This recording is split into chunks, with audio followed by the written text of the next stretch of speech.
using the SPSM. We're live, kids. Are we live? No, we're not. We are live. Whose shoes are these? And we're live. Hello, hashtag NatCon16. We have to shout out because I want Bart Andrews maybe to do the introduction because he is with all of the peoples and I'm in different places. Go for it, Bart. Who am I introducing? What? Introduce, because you're at NatCon, so like, give us a shout out. Okay, this is Dr. Bart Andrews from Behavioral Health Response, an amazing crisis agency in St. Louis, Missouri. Here at NatCon. Award-winning. Multiple award-winning, if I don't say so myself.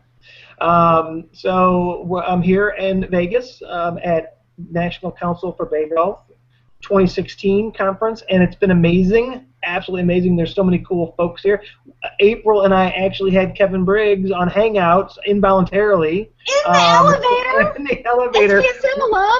Walks in the people elevator shaking their heads in hey, disgust. How are you doing? I'm going to a VIP event. And then Started in SPSM, ends in a VIP event. That's not really the story. And then the screen went black, and all you could hear is April going, "It must be the elevator," and everybody in the elevator is shaking their head. It was awesome. So like, I got why is she talking? So many cool folks. I got to hang out with Becky Stoll, Julie Goldstein. If you don't know Tony Salerno is amazing. Let's see. Stark. Is Tony Salerno a magician? Can I get Stark to lick anybody? Licking was discussed, but as is often the case, people can talk licking, but when it comes down to actually doing licking, two different things. A lot of space. NatCon16. If you lick somebody, there and was you a behind the tweet a scenes picture of it, I will send you SPSM swag. In fact, that is one of the stumbling blocks, is that there was a potential for licking to occur, but if the picture was going to be tweeted, then the licking would not occur. But that's the whole point of licking. Well, I can't. Carl! People have different morals about licking and tweeting. You're in the go ahead and lick and tweet camp, and the rest of the world is not. NatCon16. No, the rest of the world Big isn't. shout out to Carl Dunn. Carl, you'd lick somebody for some SPSM swag, wouldn't you? He might. Cheryl Sharp, the amazing Cheryl Sharp, ran into her. So many folks. I got to sit on a cool behavioral health, mental health integration piece with Stark. That was really cool. But the self-care session was amazing. Kevin Hines is previewing the Ripple Effect movie. So I was down there. I had to leave to come up here for this show. But that was really cool. Got to meet some cool folks down there. Joe Williams, you guys know Joe Williams? He's got a really cool Twitter account. He's doing some suicide prevention stuff in Australia. So that was really amazing. So it's everywhere you turn, there's amazing folks doing amazing things, so the energy here is awesome. And there's like a whole SPSM crowd, and NatCon's a big conference, but there's like a whole SPSM crowd, and you guys are like dominating it on Twitter, right?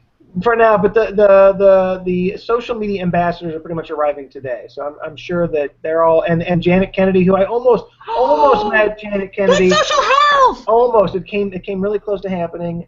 There's several SPSM alums on there. You gotta go check it out. I met Sean in real life today for the first time. Oh my God! You didn't lick him?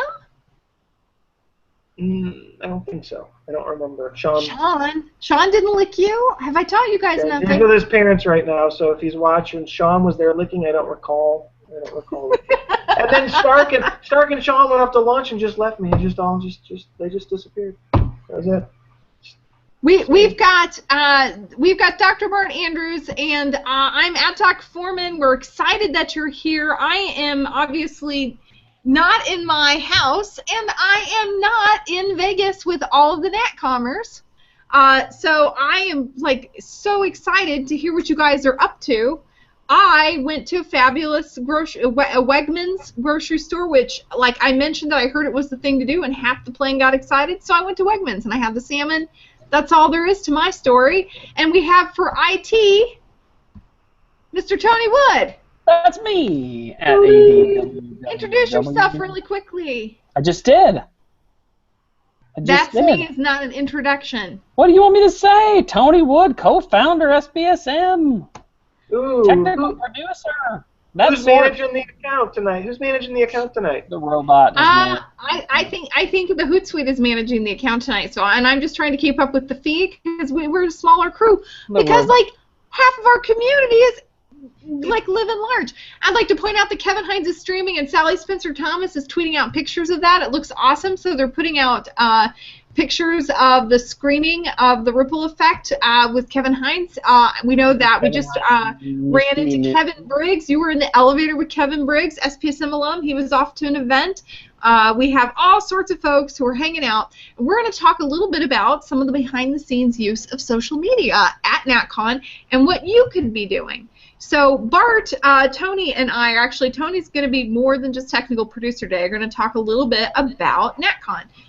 So we know that Sally Spencer Thomas is running a social media team for RI, so for Recovery Innovations, and they are, look at that, someone's tweeting. Are you tweeting from there, Bart? I was tweeting there earlier, but I left to come up here, but I think Sally is on it, and she's putting out some really good stuff here. Fantastic. We have Anne Marie is there, Twirls is there, we have Chris Maxwell, we have our favorite student who is here. Everybody, we are having an amazing week. We hope that in addition to following SPSM this week, the truth is there's going to be tons of great suicide prevention social media that's going to be happening a la Sally Spencer, David Covington, Recovery Innovations, related to the hashtag Zero Suicide and Crisis Now. What are you doing? Are you laughing at me, Tony? Carl Dunn just said, lick somebody for SPSM swag? Tell me who! And a picture. Look, you just can't say you lick somebody. Then it needs to be tweeted. We're not messing around here. Listen, picture it didn't happen, Carl. Listen, like it just has to make me laugh. Swag. It has to be amusing. Amuse at Doc Foreman. Lick somebody for suicide prevention. Save a life. Lick a face, tweet it out, swag. This is not a licking crowd. I mean, yes, it is. That's the funny part. No, SPSM is, but I'm not sure that the NatCon crowd is ready for the lick NatCon. NatCon. Maybe 17. 17's in Seattle, by the way. Woo, very cool.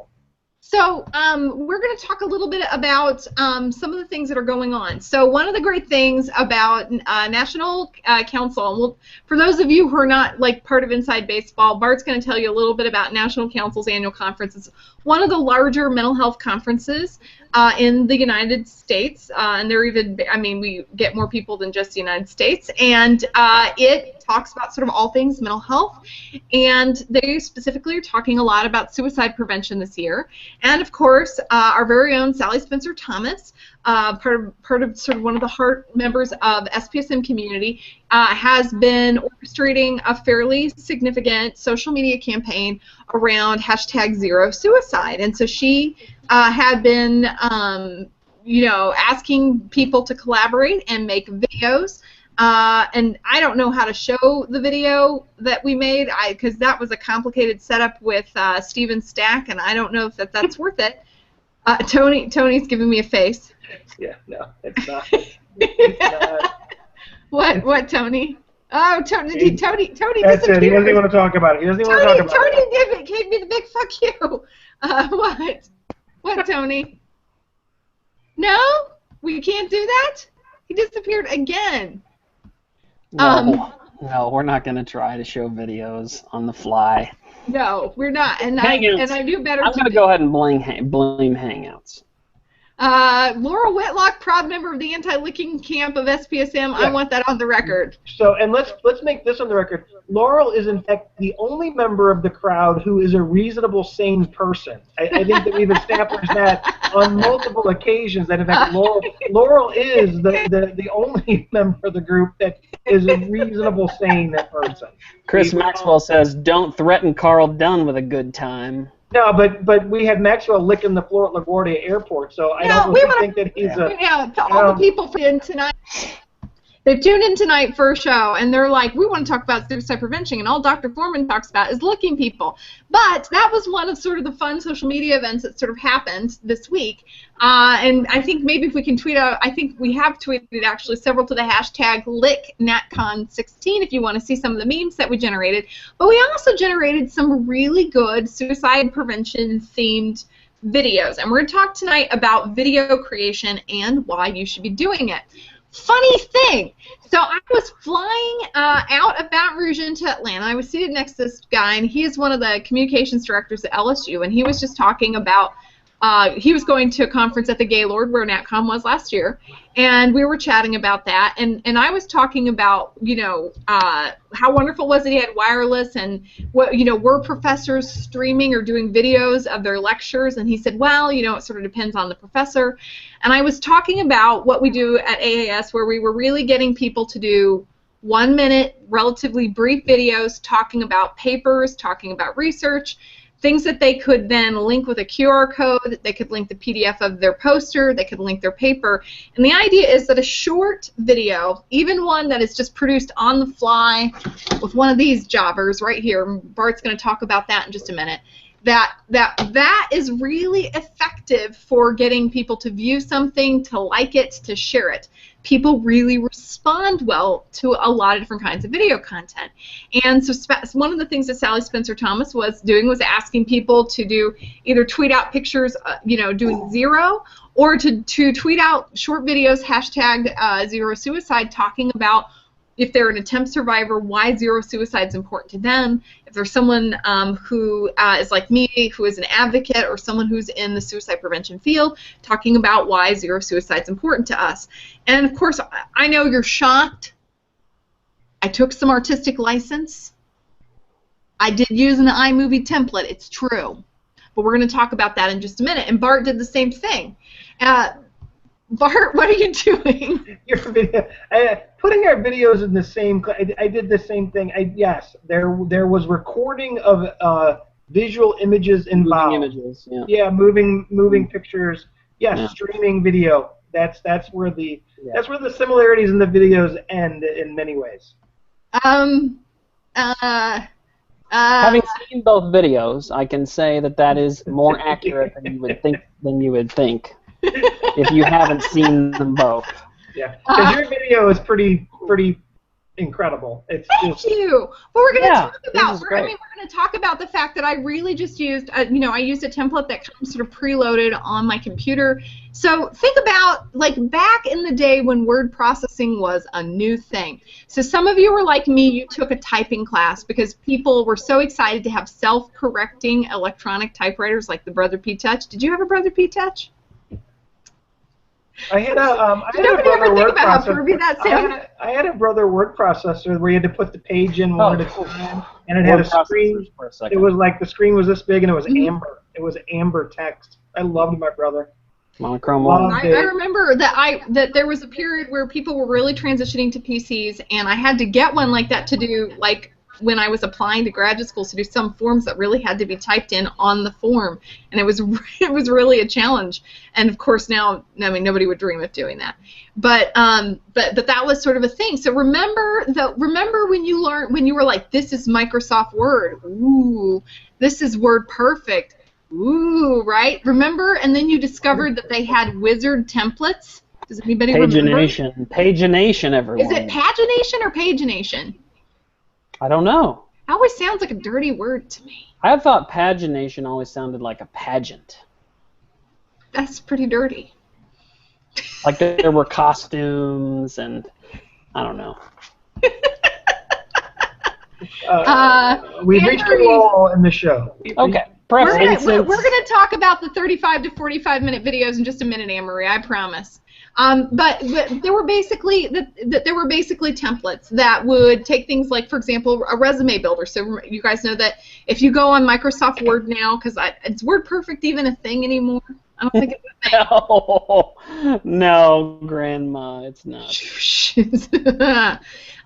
So you can go into your Microsoft Word and you can pick templates to make all sorts of documents. And where you really notice this a lot is when you're doing presentations. So if you're still using PowerPoint and you haven't moved on to Prezi. So because some of you are still using PowerPoint, and that's okay. We still like you. You're still cool. You know that you're okay. There are templates that you can For the use, record, right? when somebody says you're still cool, it's a guarantee that in fact is not true. That's like saying you're not cool. When you say you're still cool, you've actually said you're not cool anymore. There may be somebody really important with a PowerPoint at NatCon, and I'm not going to argue with them. I think there's probably going to be a lot of them. Look, there's a lot of big, powerful PowerPoints out there. Let's be clear. Yeah. Okay. So then you even when you started to learn to use Prezi, as a lot of you guys have done in the last couple of years, we've seen a lot of people really shift to that. There are templates that help you take your stuff, and with these sort of preloaded sort of ways of packaging your content, you can do that. Well, it turns out that, especially if you have a Mac, but I think there are all sorts of things, and Tony can talk a little bit about them, but basically I have a little application. It comes with my computer's basic software. It was not easy to learn. I'm going to tell you there was a lot of screwing with it the first couple of times, a couple years ago when I first started messing with it. But it sort of makes sense to my brain now, and so I looked at how to do a little movie trailer. There were a dozen or more different types. I looked at the templates. I picked one. I altered the text just like you would in like a PowerPoint template, and then it told me what kinds of shots I need. I filmed little shots and I plugged them in.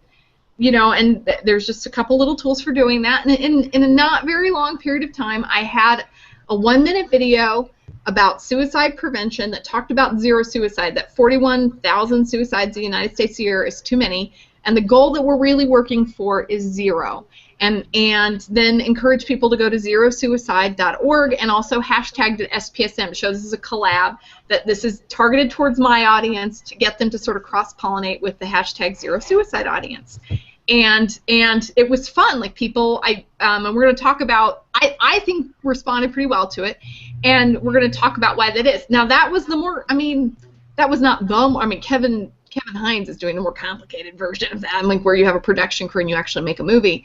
Or Lisa Klein is doing that. Lisa Klein's doing the S word. There are a lot of people doing very sophisticated video, but that doesn't have to be you. Bart, you also did a video, and you took a different approach. Tell us a little bit about what you did. I wanted to strip away from an artistic standpoint. I wanted to strip away extraneous, distracting baubles and lights and motion graphics. It was about the rawness. It's about the message. It isn't because I don't know what I'm doing or just was clueless. It was artistic, and Tony was there with me. We talked about this because I could have done what you did. I made it. Yeah. Like Orson Welles. Yeah. Wellesian.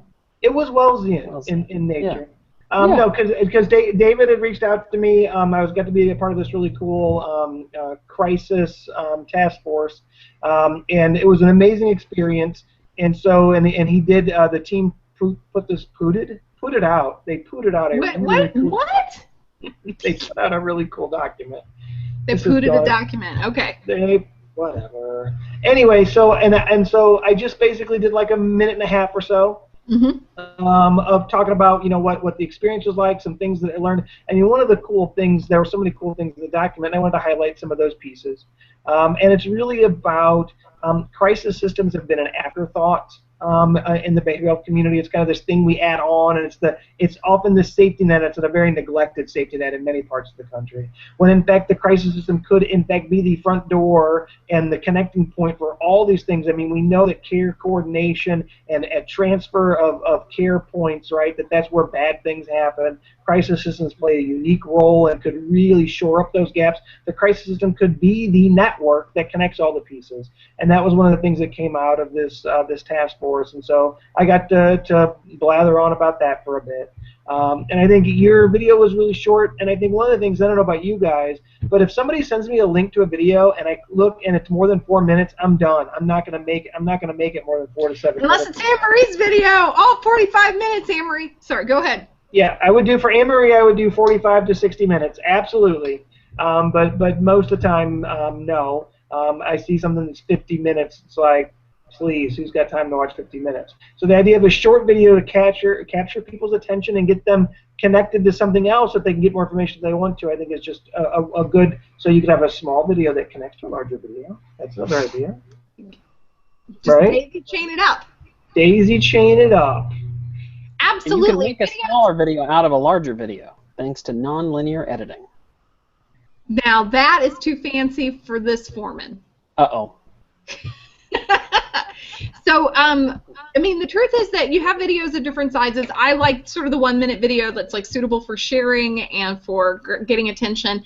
I like longer videos. Like, I mean, what we're doing right now is a way to create, you know, this is a huge part of my YouTube channel where we're doing an hour show every week, you know, plus whatever else. And those are 1 hour long, and those are sort of like podcasts. They're sort of episodes people can play.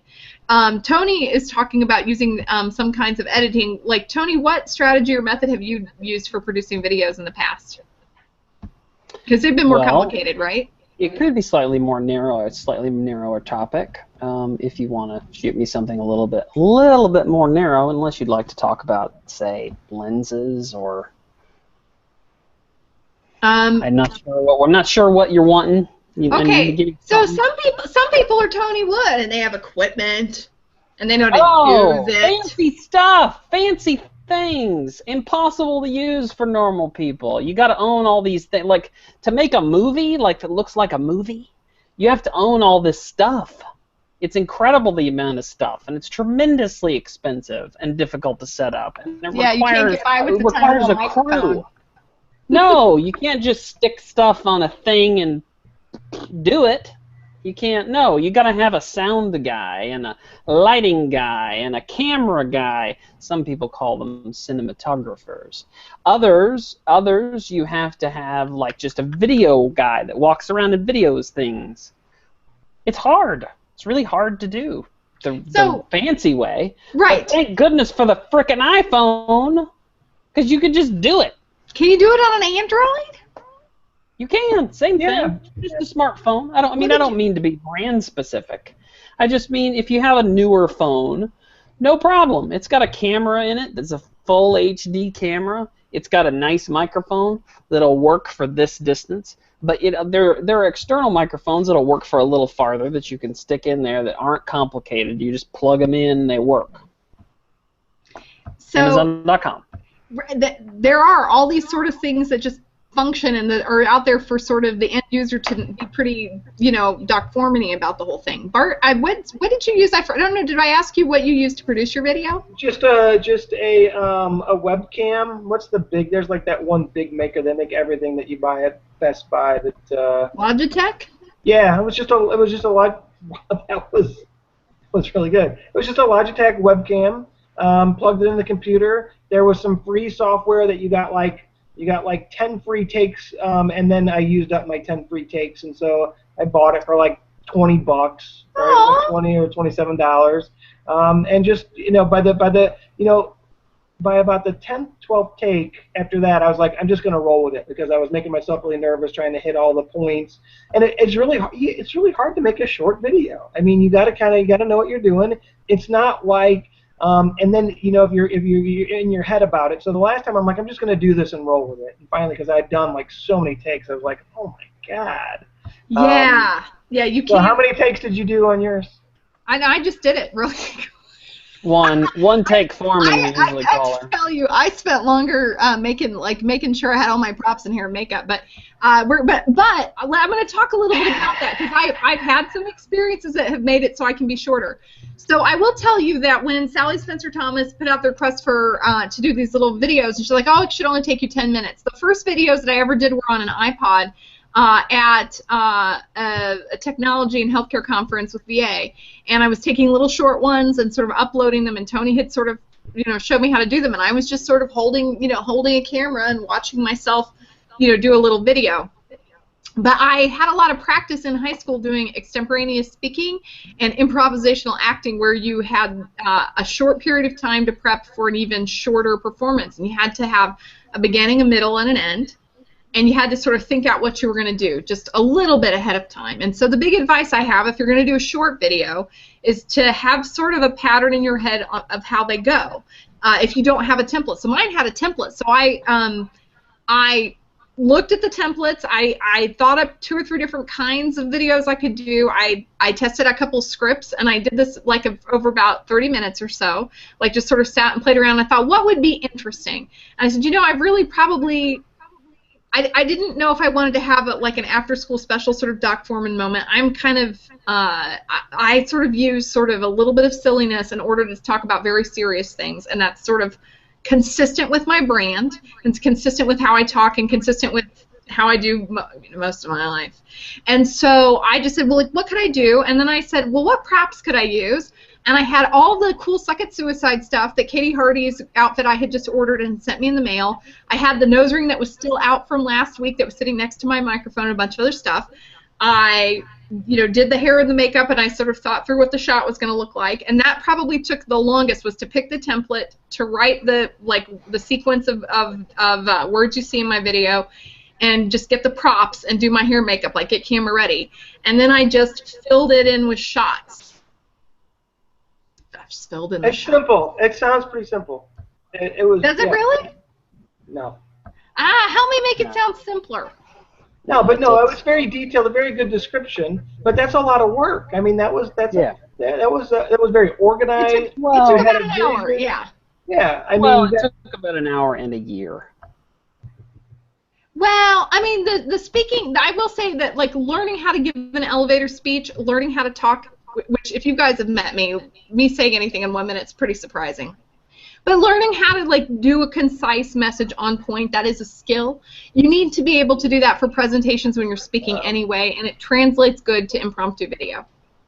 I agree. And the message was beautiful. The message was beautiful. I thought the graphics were really powerful, and you just connected a lot of things, and you had fun with it. I mean, it was the energy and the emotional connection, a very serious topic, which was handled respectfully, but with humor, and it was just done beautifully. I mean, it was just amazing. After I watched your video, I regretted even sharing my video. See, there's no self-judgment in promoting suicide prevention. So let's go over what Tony said. Tony said, exact words, Tony said, my video was pretty good if you hadn't seen April's video. I did see that. It's not a competition.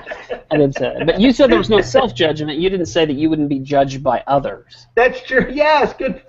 The court of public opinion, I'm afraid, is alive and well.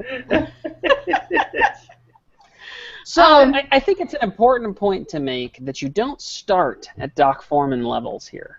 So you start somewhere else. I started with an iPod. Like, I didn't. Well, I started a couple of years ago. Like, I think I'm gonna learn how to do it. Don't believe that. Okay, anybody out there don't believe that. Wait, Tony. Okay, Tony. Let's walk this back. Do you remember the Prezi conversation? Remember when we talked about Prezi? Yeah, I do. So those of you who don't know the Foreman two-step, we're going to talk about the Foreman two-step. Yeah, there's a little jig and a dance, and it's all so easy when, in fact, hundreds and hundreds of hours of labor have been involved and multiple emotional meltdowns.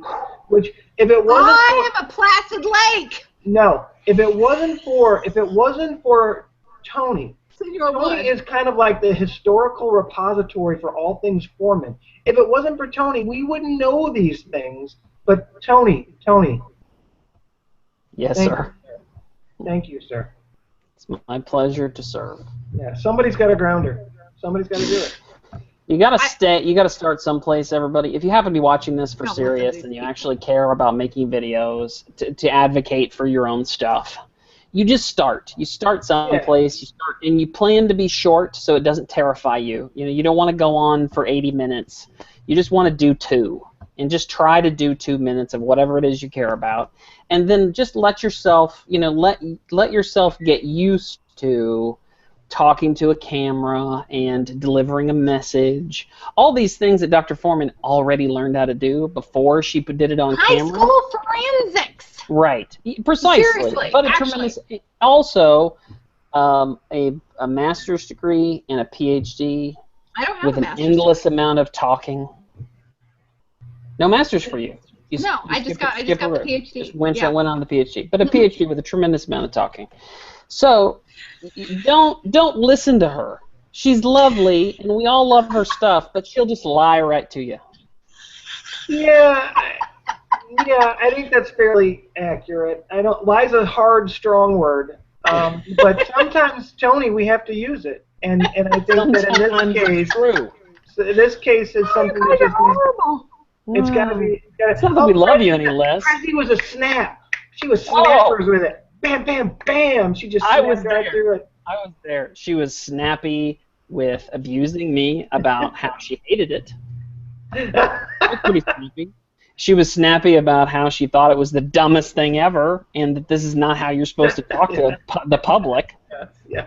Yeah. I will say, I spent like months fighting you on the top 10 things you should know about girl bullying, and you were like, no, really, just write 10 things, just a list. And I was like, girl bullying is very complicated, social exchange, and it's inappropriate to talk about it in just like 10 bullet points, like BuzzFeed style. He was like, no, you've got to do it. And that was probably one of the first really big content fights we ever had. Yeah. I mean, what the problem is with Tony is that he's always right, and the truth is, that's sweet. Yes, but I didn't say the wonderful thing about Tony. No. So the thing is, when you're doing that video, is that you do want people to read the more complicated material. We talked with Craig Bryan, and he was had just published a study like a while back, and we said you should do video, and it should sort of sound like this. And this was before AAS last year, and he put it out there, and immediately, like, he was, then there was like 17,000 views later, and it was all over the internet. Well, he's a legit. He's true. He's the real thing. We're just playing along. We're playing the home game. He's the real deal. But that was brilliant, April. That was brilliant because so much of the research around suicide is not very accessible to folks, right? Even if your hands on the article, it isn't very accessible. And we need folks to come out and explain what it is that's in the paper and what this means to us, and also to connect a person and some feeling to this very important research. Because what's being done, it's vital work that's being done. But if you can explain it to people in a way that they connect with both intellectually and emotionally, and attach a face and a person of what's going on, then we're not really helping anybody, right? And so I think this whole the messaging. Let's be clear, the messaging in suicide prevention has not been great. There's some folks, Desiree Stage, phenomenal. Kevin Hines, phenomenal. Desiree Stage. They're doing really good messaging about suicide, right? But one of the things they're doing is they're connecting with emotions around it. And I think that's one of the things that a lot of the folks in the research community are failing to grasp, is that people are not motivated by these intellectual things. They're motivated by their feelings, and they need to connect the work they're doing with the emotional experience that people have around suicide, and you can't do that in a research article. Put a face to it, like you said, and it's just very powerful, right? Because you're wise. I think your genuine voice is the important part. Yes. So it's not about you being like Dr. Foreman, or you being like Dr. Andrews here, or you being like Kevin Hines, or you being like Desiree Stage. It's more important that you're you, communicating with people that you know how to communicate with. You're just talking to people that you know, but on video in front of a camera, which is a little stressful. But eventually, you get more comfortable with it if you do it a bunch. Right. It's totally about sort of inoculation. And Carl Dunn, by the way, did his #CrisisNow video. Yeah, he just tweeted it out. So everybody, would you please go retweet Carl Dunn's video? They're really important. As a matter of fact, we hope that you'll watch Carl Dunn, and then you'll be inspired and you'll do video yourself. Yeah. Because the issue is, I'm pretty fabulous and I feel great about myself, but I only speak to so many people. You have your own audience, you have your own network, people who are interested in your story because it's your story and it's your voice and it's the way you would tell it and how you're talking about this important information. Yeah. And so that's why we want you to engage people. I'm so glad you're watching us stream live, or you're watching the recording because it's Monday morning, but actually I want you to do something that is your own. And I think about Twirls. Twirls has done some amazing narratives when she's going to cover a rocket launch, right? And she's posted some narratives, some audio recordings that are just amazing. She's hilarious. She is so funny and smart. And just put a face to that. Put yourself on camera. I think it would be phenomenal. I think it would be absolutely phenomenal. And we have a couple people saying, oh, well, I have body image issues. That's totally understandable. We all have them. I don't like how I look, and I don't like how I sound, just not as much as I enjoy other people. It's not my favorite. If you don't want to be physically present in the video because you don't feel like it's going to come off good, you realize that you can still video things and create, you know, that you can do, like Vine, you can do little stop motion animations about suicide prevention. I've done stop motion sort of Veterans Crisis Line swag where they're sort of dancing with the crisis line number. You could do all sorts of little video things that you don't have to be a talking head in, if that's not your deal. But I happen to know that Twirl and Swirl is very funny and very good with visual content. There's no reason why she can't do something that is video in nature.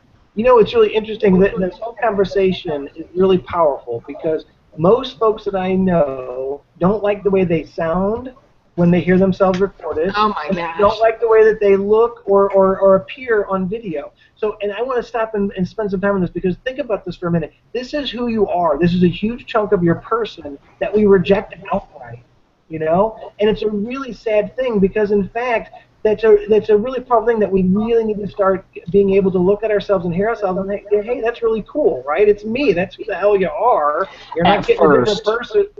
Yeah. At first, it feels very unnatural. It does. Very unnatural, and by the way, you'll be as awkward as you're ever going to be. When well, you start. maybe some people start off great. Just nobody on this show. But there are people who start out great that look wonderful, and they're perfect for it. Just not us. Most people have to start out someplace, and it's not very good at first. And you can listen to people who've spent years cultivating their online and their on video and on camera and on radio personas. Ira Glass is famous for saying, you know, I was on NPR for 6 years before I figured out how to be a little bit more genuine.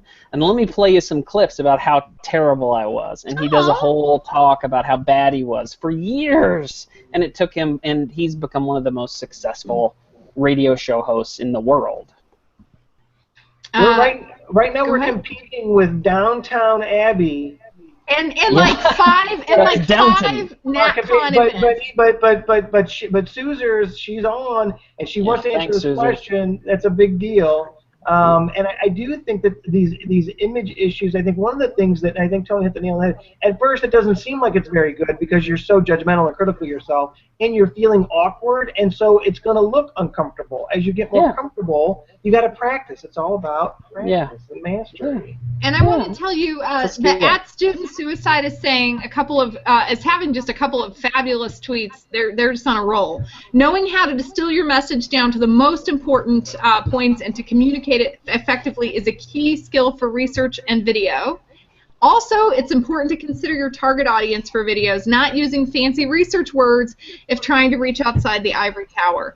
And like, I cannot agree more. Like, you definitely have to think about your audience. So, like, if I am doing, I don't mind being a little goofy. That's sort of how I am all the time. But there are times when I'm very, very serious about points that I'm making, and I might be speaking to a very technical or very serious audience, and there are times when I'm speaking to a generalist audience, and you really do want to change your register, and you want to think about how can I include my audience with everything that I do, and make that video attractive and inclusive to who you want to reach. And did I monologue it to death, Bart?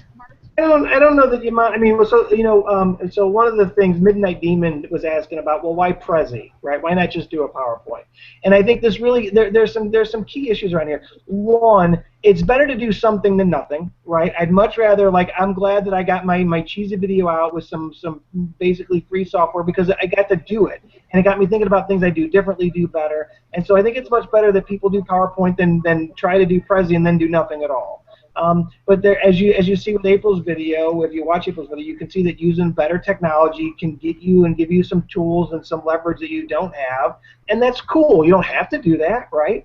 And I think for me, and when I got trained in DVT, I love the woman that trained me in DVT, Rhonda Wright, who's a Missouri DVT expert. I just adore her. And one thing she says, people get so hung up. She's amazing. And one thing she talked about is people get so hung up on doing it right that then they don't do it at all. And she said after the training, she said, I'd rather you just try some of this and just give it a shot and see how it feels to you and try it. And that made the difference between me actually trying it and not trying it, right? Having that permission to just go out and do something. And if you want to try something that's a little harder, like Prezi, which I've done a little Prezi and it's awesome, and it gives you some things that you can't do in other ways. But it's just about do something. And I would love. I think we should have SPI. I think we should have. I wish we had the technology to show videos on Hangouts, right? Wouldn't that be cool? We do, but it's harder. It's not good. It's not good. Yeah, and it doesn't really work right. It's really hard to do. We'd have to do something much more complicated than we normally do to get it to work exactly right. Because I would love. It'd be so much fun to have people do videos and submit videos and just love them to death. It's possible for us to do that. But it's much more complicated. It requires a lot more planning. A little bit more pre-production. I remember. I'm in no big hurry to. I remember that. I think I think that the important thing about trying Prezi is not about falling in love with Prezi. The thing about Prezi is that if you really pay attention to what the tool, the way that the Prezi designers made Prezi, the user experience for Prezi, you will learn some things about how you're getting information off of a screen into your audience. And that's very often lost with PowerPoint because we've all seen 1,000 PowerPoint presentations. So it's really easy to get really lazy and just do it the way that everybody else does it and drop your notes onto the slides and just read them and do it. Prezi challenges you because the interface is so different that you can't do it the way that everybody else does it. It won't work. Or the way that you've done it in the previously. You can't do it the same way. Tony, that is so true because one of the things I've become, and I look at some of my PowerPoint presentations now, and look, if you've just got notes on a screen, then what's the point of even doing the PowerPoint, right? Yeah, just give them the PowerPoint and let's all go home. You got it. And even if you're doing PowerPoint, use images and use less text, right? But Prezi forces you to think visually, which is what the point of having the visual aid up there in the first place. If you're using your visual aid to just throw words on a screen, well, then it's not really. You guys are psychologists. What's that number? What are those numbers? It's like 80% how you look, and 10% how you say it, and then another 10% of what you say. There's those numbers that are out there someplace. I don't know if those numbers are sort of real numbers, but here's what I'm going to tell you. People. We've known in psychology for a really, really, really long time that people are persuaded by a bunch of intangible sort of alternative channel things, that there's emotional connectedness, identification with the stories, things that get your attention. And considering that we're in mental health and that we've studied the behavioral sciences, we often don't take advantage of them. We communicate information as if we were downloading it onto people. We communicate at people, and we don't use what we naturally know causes people to connect with our message. And I'm not saying skimp on the details. I'm saying do a really good minute. And Susie is telling us, Susie Q, who's SPSM alum, videos are 2 minutes or less. And our At Student Suicide is talking about how fabulous YouTubers are. And they communicate a lot of information in a short period of time, and then they use the links below. If you want to know more, go here. If you want me to answer more questions about this, say that in the comments below. I'll do a second video. But the idea is you're having a relationship with people. You're creating an experience for them. The knowledge, your content is, it can't go through that door unless you open it up, unless you create interest and connection.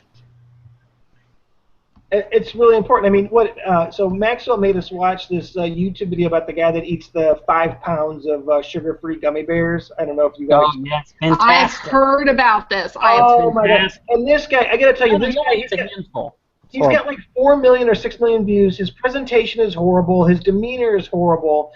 But you know what he does? He does it. He gets out there. He puts himself on camera, and people pay attention because we're visual critters and we like to watch people. And I think that that's really important, right? It's an important medium. Yeah. We need to leverage it. So I just want to answer a question. Prezi can be free. I use Prezi so much, and I have so much stored, including video content and other stuff, that I pay like $60 a year because I want my presentations to be available. People sometimes want the slides, and I put them. Prezi has a social platform component, so you can have all of your slides, you can make them open to the public, people can like them, they can share them, they can download them, you can paste them on Facebook, that sort of thing. And I do enough speaking that is an important feature for me, but if you don't use that much data, it's totally free. Second thing, just in case, I don't know if you guys know this, but you can actually narrate a Prezi. So you could make a Prezi, and speaking of video content that you could produce, you could make a little Prezi. And if you're Laurel and you don't, or your GC and you don't want your physical being on there, you could hit the narrate button and narrate a short presentation of a couple of slides. That's again another free way to create a video that will be instantly shareable. And that's another point. The Prezi, you can share it with anybody, right? So the Prezi, you can leave it on the Prezi site, right? So that you can so if you're multiple people are working on the same thing, they all have access to it, or you can just make it public. You can tweet out your Prezi presentation, which is amazing. You can't do that with PowerPoint, right? Not unless you put it on a website, and it's no, kind of it's more complicated. So those are really, really key issues.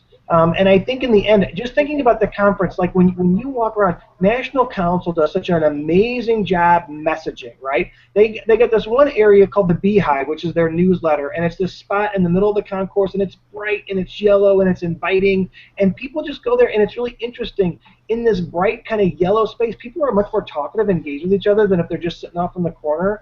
So a lot of the things that we do in our messaging is creating space for more conversations to occur. So I think that's one of the things that you guys have really taught me is when we think about our messaging, it's not just the content. It's what we're creating around the content that then sparks further engagement and further conversation. Good messaging helps people connect with their own message and share more messages, not just perpetuate your message. And I'm going to call mental health professionals out on this because a lot of messaging for mental health professionals is I want you to get my message out, get my message out, get my message out. And really what we should be saying is, here's a message, and how does this connect with your message and other messages that are related so we can all learn from each other and grow this thing and help people. And I think that's huge. And you see that at National Council. It's amazing how that networking works, and they do it digitally. Hashtag NatCon16, hashtag lick NatCon16. There is no licking that I'm aware of. We've tried, it failed. Not yet. Licking never fails. NatCon's not over yet. A good video is the beginning of a conversation. It is not the definitive word. Oh. Yeah. And this is not an essay. This is a short item. And Susie, who is just tearing it up on Twitter, is giving advice. Like, we should have had her as a guest expert, apparently. Yeah, well, what the hell? Yeah, she's the best. I said, why don't we get Susie on the show? Well, she had the last episode of Downton Abbey. Okay, that's not true, Susie. I made that up. But we should have her on the show again. If you're speaking, you can here's one format. There are lots of really they're really short formats that once you sort of learn, it's easier to do a video. And Susie explains one. Set up a problem, explain why you have the answer, show your answer working, show how your answer fixes the problem. Very, very short. Susie's brilliant. Yeah, this is her actual, honest-to-God effing job, and she rocks at it. Give her a raise, person who writes her checks. We love her. Yeah, she's the best. Hold on, Tony, I got a question for April. What is it that you decide instead of saying fucking, you go with effing? What in the context you decide to use the effing version versus the fucking version? I'm just curious.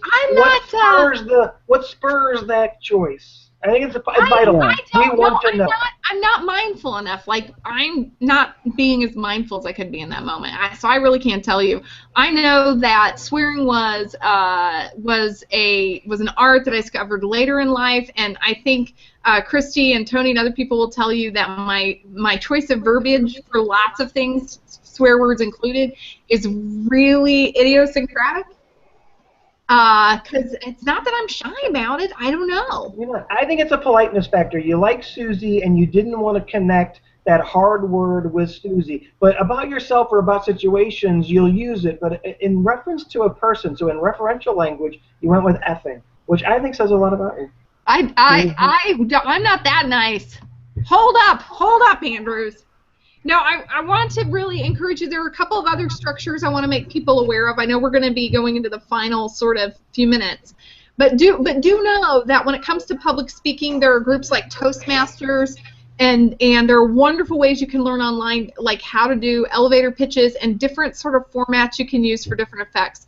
One of them that I really love is sort of the Simon Sinek sort of golden circle, where you talk about sort of your why you do things. That's really good stuff. It is, and you'll notice I do it in a lot of my speaking introductions, where I sort of introduce a problem, and then I do my golden circle. I say, this is my mission, this is why I do what I do. I do it, I do it, in these ways. My name is Dr. Foreman, and I'd like to tell you the rest of this story.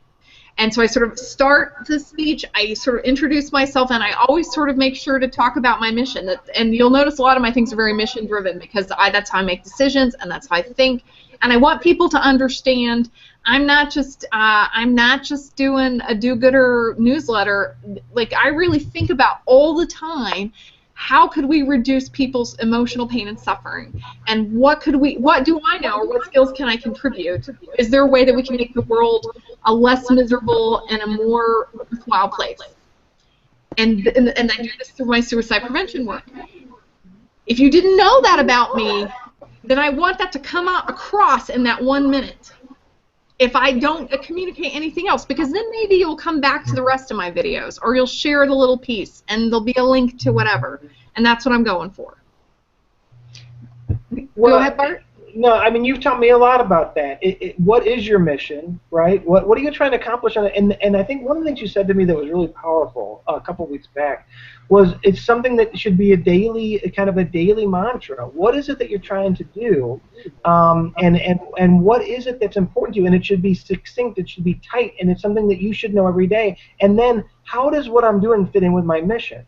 And it's funny because in the self-care activity, we kind of talked about this transitioning, right? How do people transition from home to work and then work to home? And it got me thinking about you and about this whole personal mission statement thing, because that's something that's really powerful. When you're going out, you have the sense of, this is what I want to accomplish today. And then everything that you're doing is framed in that context. And I think that what's so important about that is that the personal and the professional are very connected. This whole work-life separation, yeah, whatever. And this is how we bring ourselves into the work that we're doing, right?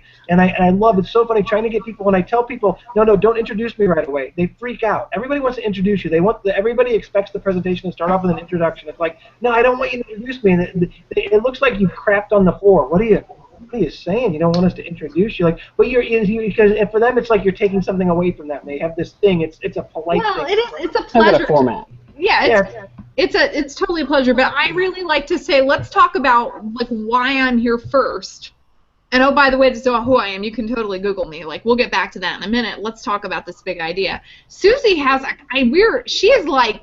Yeah. I am feeling really ashamed that I don't have her on air. Again, yeah. Couple of other things. She says, how about do a 5-question video? Pick an expert, ask them 4 on subject, and 1 silly question just for fun. And we did. We when we were first really trying to get our guest experts to sort of.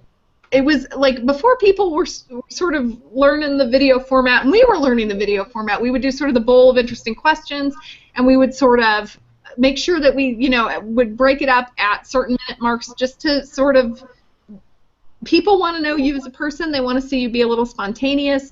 It ends up making the video so much better, and we would do things like that. And now I think we just sort of do it without even thinking. Well, you've got 2 hosts to help the guests. Yeah, Bart has helped tremendously. Originally, we had just ourselves, and often very heavy academic material that's very important, but these are ideas that are complicated ideas, and so the audience needs a break sometimes. But that's when you're doing longer format. That's a longer format rule, is that you've got to give people time to process the information. You can't just throw stuff at them for an hour long, unless it's like physics and physicists, then they can take it.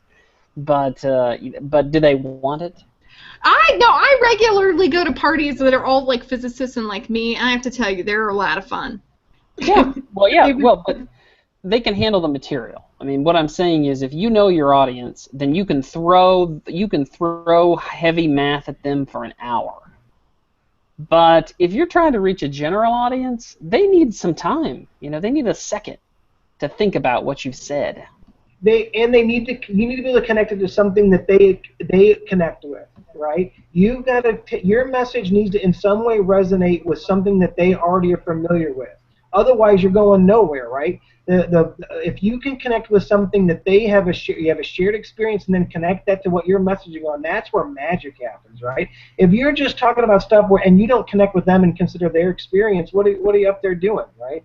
You're just lecturing people, and we know that a lot of people like to lecture. I totally listen to all of them. I will tell you, we have a couple of requests. Susie did another format that she recommended, which was the who, what, when, where, why, and how format. You know those. You learn them in elementary school. You can really do a video like that. She also is saying that she's wanting people to Periscope. Like, while you guys are at #NotCommon16, don't just lick people. Also, you might consider Periscoping or streaming. And the truth is, you can stream anything you want. But, like, you know, a good actor, like, asks permission, tags things so everyone can find it, offers commentary, you know. So if you if you can hook into the wireless and stream some sessions with the permission of the people involved, I hope that you will. For those of us who can't be there, because I'm going to be in Canandaigua, New York, and that's Periscope may be the only way that I can participate with what you're doing, and that's another great platform for video. Bart, Periscope. Yeah, I want to. It broke on my phone. There was a You Periscope. did not. Did you call Tony? There was a. Are you being willful? Did you call Tony? It was a technical glitch that seems to be unresolvable, like some sort of a thing. On your phone?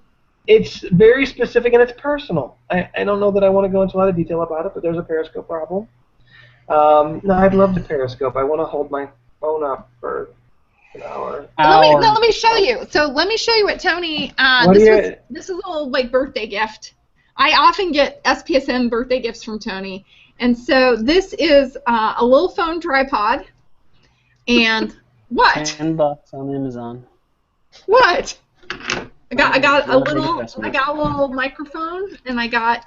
Let's see if she can break it on air. Yeah, I want you to do a video of all the different gadgets that you travel with. I just want and all. No. Okay, we'll do it. It's actually YouTube format, and at Doing Suicide notices the YouTuber student. It's called What's in My Bag, and all of my tech stuff fits, including my cord. Everything fits into one. Like it's a Sephora makeup bag. But it's full of technology gear that's tiny and portable, and then fits into my lovely handbag. But then you can stream like using this, right? So fabulous, totally doable. So you hold that up, you hold that up, or you set it down. You just set it on the table. And I think an important point before we run totally out of time, for if anybody is still listening to this, because it's gone so far off.